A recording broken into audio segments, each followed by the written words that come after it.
آپ کہہ دیجئے کہ میں خود اپنی ذات خاص کے لیے کسی نفع کا اختیار نہیں رکھتا اور نہ کسی ضرر کا، مگر اتنا ہی جتنا خدا تعالیٰ نے چاہا ہو، اور اگر میں غیب کی باتیں جانتا ہوتا تو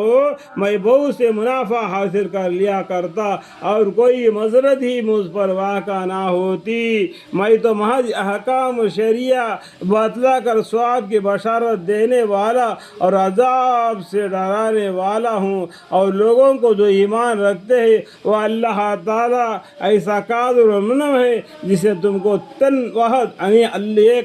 ایک انسان یعنی آدم علیہ السلام سے آپ کو پیدا فرمایا، یعنی تن آہد یعنی آدم علیہ السلام سے پیدا کیا اور اسے اس کا جوڑا دادی ماں حوا بنایا تاکہ وہ اپنے جوڑے سے انس حاصل کرے۔ دیکھو، عورت سے ہمیں اپنا خاندان حاصل کرتے ہیں، زمین سے ہم اپنا غذا حاصل کرتے ہیں، یہ سب کچھ کس نے دے دیا؟ اللہ نے دے دیا۔ پھر اللہ کو بھول کر تم کدھر کو الٹے چلے جا رہے ہو؟ پھر جب میاں نے بیوی سے قربت کی تو اس کو حمل رہ گیا ہلکا سا، وہ اس کو لیے ہوئے چلتی پھرتی رہے یعنی دادی ماں حوا۔ پھر جب وہ بوجھل ہو گئی تو دونوں میاں بیوی اللہ سے جو ان کا مالک ہے دعا کرنے لگے کہ اگر آپ نے ہم کو صحیح صالح اولاد دے دی تو ہم خوب شکر گزار کریں گے، الحمدللہ رب العالمین۔ یہاں پر آپ کو ضرور قصص الانبیاء پڑھنا چاہیے، معلوم پڑ جائے گا کہ آدم علیہ السلام کے اولاد پیدا ہوئی اور ان کو شادی کس طریقے سے کیے گئے، ٹھیک ہے۔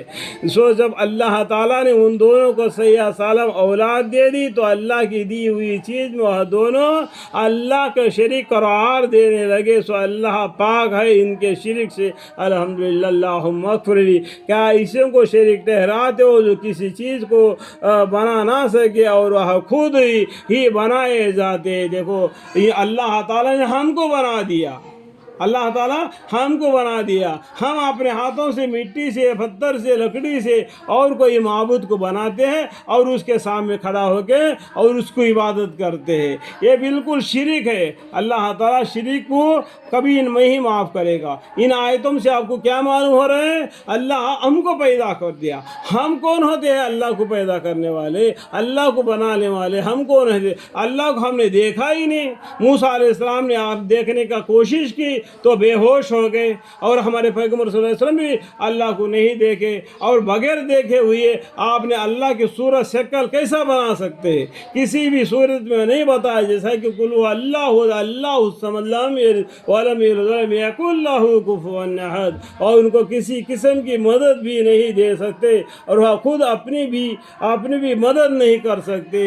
دیکھو، جو اپنے ہاتھوں سے بنایا وہ معبود کوئی مدد نہیں کر سکتا ہے، کیونکہ وہ مٹی ہے، تو مٹی سے تم نے اس کو بنایا اور اس کو رنگ لگا دیا، اور لکڑی سے بنا دیا اور رنگ لگا دیا، اور پتھر سے بنا دیا اس کو رنگ لگا دیا، اور اس کے سامنے کھڑا ہو کے ہاتھ جوڑ کے کھڑے ہو گئے، خود بنایا خود ہاتھ جوڑ کے پیدا کھڑا اس کے سامنے، جس نے تم کو پیدا کیا اور اس کو بھول گیا۔ اللہم اغفر لی، اللہم اغفر لی، اللہ